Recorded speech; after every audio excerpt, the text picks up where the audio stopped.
के नाही तू जाने लू के करबल पर तू फाने लू ओसे का मतलब सुन हमरा से का बाउनी मन हो ओकरा के बड़ी तू माने लू तब हमसे कराब मिलान जी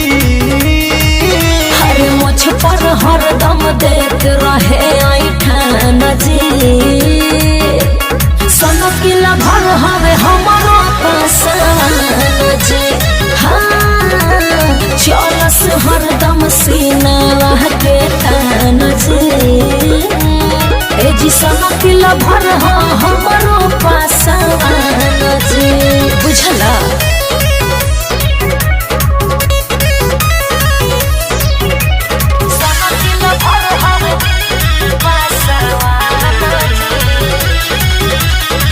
डांस स्टूडियो आरा कहवा के होटे तोहरा में सोटे सही बताव हया जे बांधी पगड़िया चले डगरिया लागेला उ रंग बाजे का बुझला कहवा के होटे तोहरा में सोटे सही बताव हया जे बांधी पगड़िया चले डगरिया लागेला उ रंग बाजे झूठे करेलू ओकर बखान जी अरे ना अरे मुझ पर हरदम देख रहे ऐठान जी सनकिल भर हवे हमारो पासान जी हाँ चलस हरदम सीना के तान जी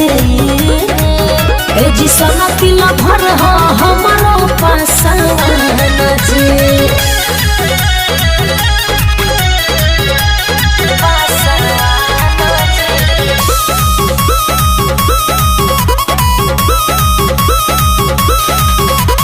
चालू अकेला ये हो झरेला घूमत करू सरिया में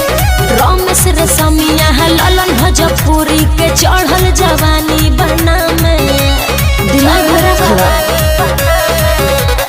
चालू अकेला ये हो झरेला घूमत करू सरिया में रमेश रेशमिया ललन भोजपुरी के चढ़ल जवानी बना में बात बुझे उपेंद्र नादान जी